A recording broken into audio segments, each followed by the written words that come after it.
안녕하세요. 잡슈광입니다.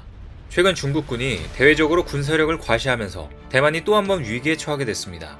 중국의 도발 가능성이 높아지면서 중국의 공격을 대비해 비장의 카드를 준비해야 할 필요성이 높아진 건데요. 그런데 최근 대만에서 한국의 무기와 군사 시스템을 본받아야 한다며 중국에게 위협받고 있는 대만은 한국에 이것이 필요하다고 대외적으로 밝혔다고 합니다. 과연 대만이 한국에게 어떤 도움을 요청한 것인지 자세히 알아보겠습니다. 최근 중국은 해군 창설 73주년을 앞두고 신형 구축함과 극초음속 미사일 발사 장면을 잇따라 공개하면서 대만과의 분쟁을 본격화했습니다. 글로벌타임즈에 따르면 인민해방군은 1만 톤급 신형 055형 구축함 2척과 신형 052D형 구축함 1척 등 군함 3척의 훈련 영상을 공개했습니다.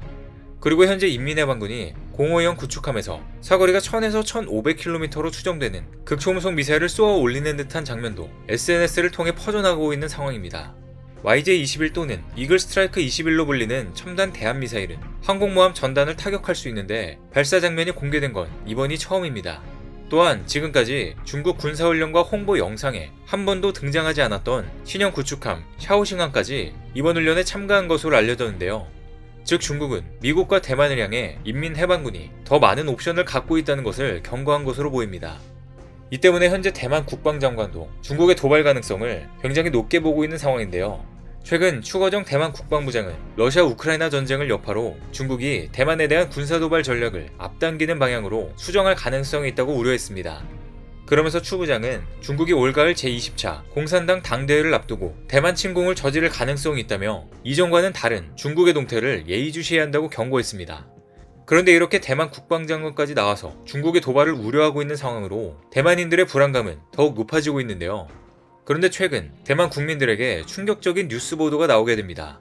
지난 19일 대만 공영방송사 CTS 방송사는 오전 뉴스 중 화면 자막에 타이페이 인근 군함과 주요 기반시설이 중국 미사일의 공격을 받았다는 내용을 송출했습니다.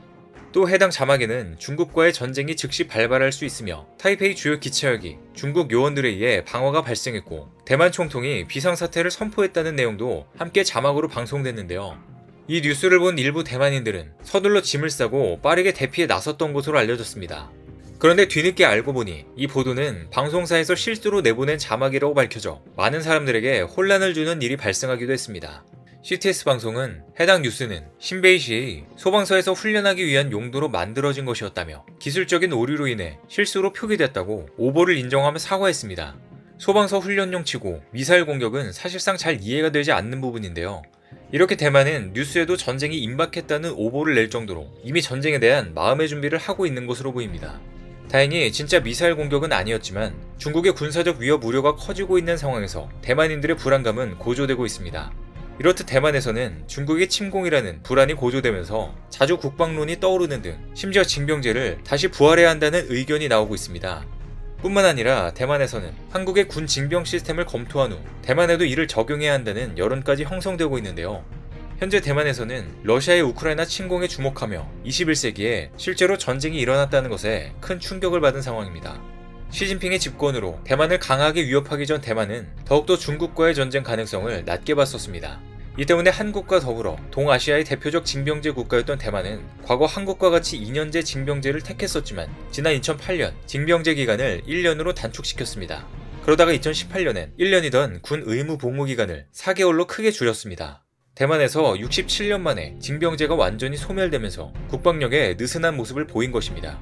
복무기간이 4개월에 불과하다는 것은 실제 복무보다 군사훈련을 받는다는 의미가 강해 당시 대만 여론에서는 징병제가 사실상 폐지된 것이 아니냐는 지적이 이어졌었는데요.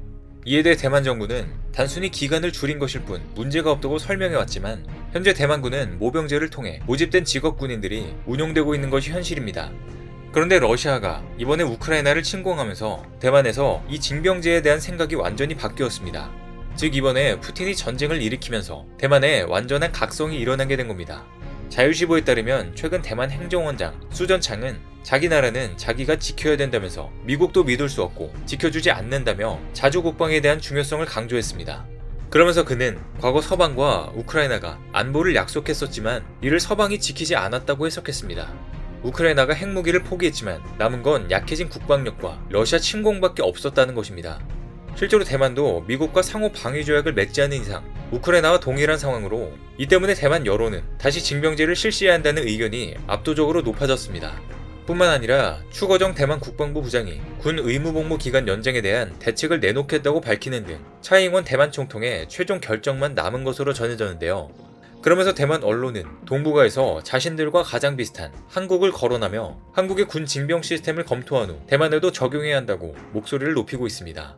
구체적으로는 대만이 시범적으로 실시하는 2주간 동원훈련을 정식으로 도입해야 한다고 강조하고 있는 상황으로 예비군 훈련이 활성화된 한국을 모범으로 삼아야 한다고 언급했습니다. 대만에서는 지금까지 2년에 한 번만 동원훈련을 했고 기간도 5일 정도였던 것으로 알려졌지만 이를 매년 2주간 예비군 자원을 동원해 사격 등 광범위한 훈련을 해야 한다는 것입니다. 특히 최근 대만 방송에서는 한국의 육군을 높게 평가하며 각종 시스템 도입을 검토하기로 했다는 소식도 전해졌습니다. 이들은 한국의 국방만큼은 꼭 본받아야 한다며 대만의 느슨한 국방 시스템 체계를 벤치마크하는 데 있어 한국이 중요한 참고 사례가 될 수 있다고 강조했는데요.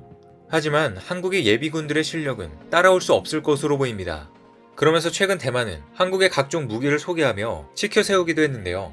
대만에서도 본인들의 신형 고등훈련기와 비교해 한국의 FA-50이 월등한 점이 많다고 평가하며 한국산 무기를 은근슬쩍 원하고 있다는 입장을 밝혔습니다.